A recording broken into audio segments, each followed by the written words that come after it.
So naging problema lang nito mga master, meron siyang icing maliit dito. Ito. May icing maliit dito. Yan lang yung pinapalitan namin. Yan. Kung wala kayong pamalit ng complete board, pwede yung palitan muna yung IC na yan. So dalawang beses na rin kami nagpalit ng IC na ganyan. So far okay naman. Basta yun ang error, low motor current.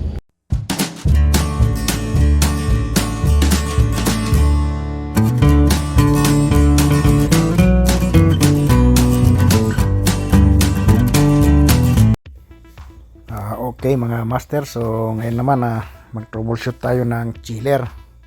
So meron kaming chiller dito na York. Ang problema nito is meron siyang error na low motor current. Yan ang error niya mga master. Ilang beses na rin naka-encounter kami ng ganitong error dito sa aming mga chiller, pero hindi rito sa chiller na to. Dito sa chiller na to dalawang beses na. Tapos sa mga ibang chiller namin is halos ganyan din, kasi meron kaming 4 na York na ganito na chiller. So naging problema lang pagka ganyan, yung board na yan makikita nyo master, yan yung triggering board nya. Yan ang nagiging problema pagka nagkaroon ng error na low motor current. Yan, so yung triggering board ang nagiging problema. Yan, nandiyan sa itaas ng IGBT board na yan, yung nasa side na yan ang naging problema pagka low motor current ang error. Ang naging problema yung IC na yan. Okay mga master, yung IC na yan mga master, yan yung dual MOSFET sa loob yan. So available yan sa online, kaya madali lang mag order yan.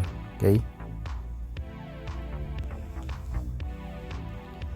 so ngayon pinatay ko na kasi tatanggalin ko yung board.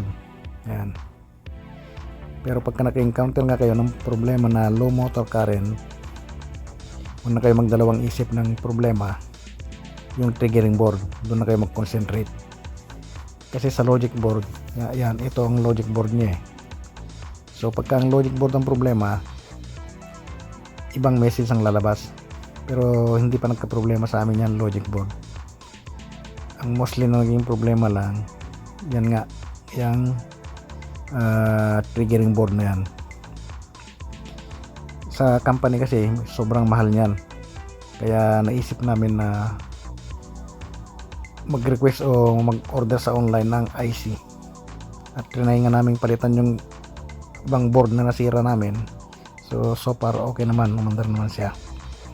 Kaya ngayon nire-repair na lang namin yung mga board.